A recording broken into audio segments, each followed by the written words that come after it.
My channel. আশা করি তোমরা সবাই খুব ভালো আছো আর আমি নিজেও খুব ভালো আছি। অবশ্যই বুঝতে পেরেছো আজকের ব্লগ ভিডিওটা আমার মেকআপের নিয়ে। তো এই যে এখন শীতকালের মধ্যেও একটা গ্লোয়িং পার্টি ওয়্যার মেকআপ কীভাবে ক্রিয়েট করবে আর সেটা নিয়ে ভিডিওটা। তো পুরো ভিডিওটা দেখো, কিভাবে স্টেপ বাই স্টেপ মেকআপ করছি সবটাই দেখো। তো চলো। তো ফার্স্টেই ফেসটাকে ভালো করে ক্লিন করে নিতে হবে আর অ্যাপ্লাই করতে হবে ফেস টোনার। তো আমি এখানে টোনার হিসেবে রোজ ওয়াটার অ্যাপ্লাই করছি, তোমরা চাইলে যে কোনো টোনার অ্যাপ্লাই করতে পারো।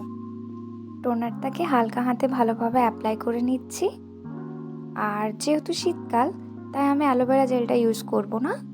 তো এই যে দেখছো আমি এখানে নিয়ে নিয়েছি ময়শ্চারাইজার ক্রিম, আর এটা ল্যাকমের পিচ মিল্ক ময়শ্চারাইজার ক্রিম। তোমরা চাইলে অন্যান্য কোম্পানির অন্যান্য ব্র্যান্ডেরও লাগাতে পারো। তো আমি এখানে নিয়ে নিয়েছি পন্ডসের বিবি ক্রিম। তোমরা চাইলে এখানে সুইচ করে ল্যাকমি সিসি ক্রিমটাও অ্যাপ্লাই করতে পারো। দুটোই কিন্তু খুব ভালো আর খুবই গ্লোয়িং একটা লুক দেয়।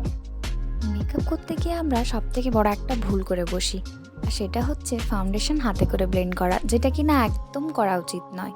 সব সময় মাথায় রাখবে ফাউন্ডেশন হয়তো ব্রাশ দিয়ে ব্লেন্ড করবে আর না হলে ব্লেন্ডার দিয়ে। দুটোতে কিন্তু খুব ভালো কাভারেজ দেয় আর সত্যি মেকআপটা খুবই ফ্ললেস হয়। দেখো আমার ফাউন্ডেশন ভালোভাবে ব্লেন্ড করা হয়ে গেছে।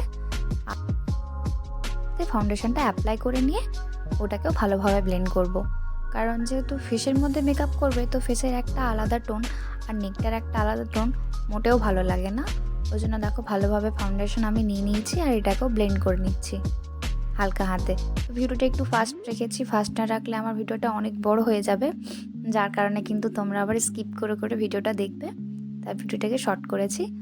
আর এই যে নেকের পার্টটাকে ভালোভাবে ফাউন্ডেশনটা অ্যাপ্লাই করছি আর কানটাকেও করতে হবে। আমি কন্ট্রোলিংটা করে নেব। পাতলা একটা ব্রাশ নিয়েছি আর একটু ব্রাউন শেডের যে ওই কালার কারেক্টারের মধ্যে থাকে ওই ব্রাউন শেডটা নিয়ে পরে কন্ট্রোলিংটা আমি করে নিচ্ছি।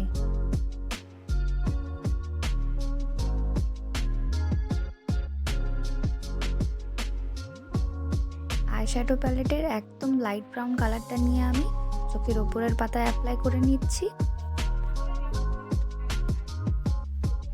আর তারপরে একটু ডার্ক ব্রাউন, যাই এটা পিঙ্ক কালার দেখাচ্ছে কিন্তু এটা ডার্ক ব্রাউন, এটা নিয়ে পরে ঠিক তার আগের মধ্যে স্মাচ করে করে করে আগের দিকেই নিয়ে যাব।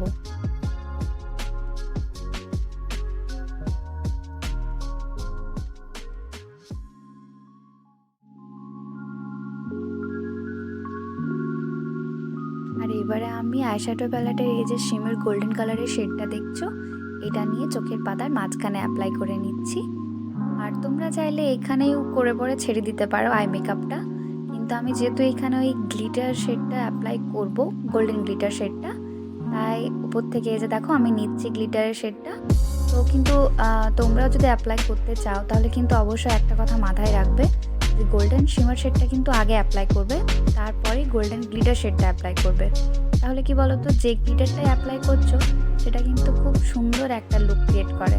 এই যে দেখো আমার আইব্রোগুলো ফিল করা হয়ে গেল।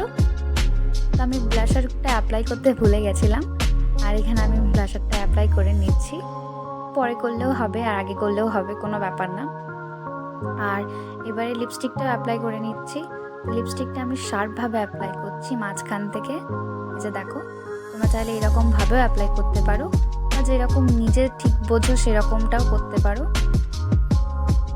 আর আমার হেয়ারস্টাইলটা যেহেতু আগের থেকে করা ছিল তাই যে দুটো ফুল নিয়েছি, দুটো ফুল কানের নিচে লাগিয়ে নেবো ক্লিপ দিয়ে।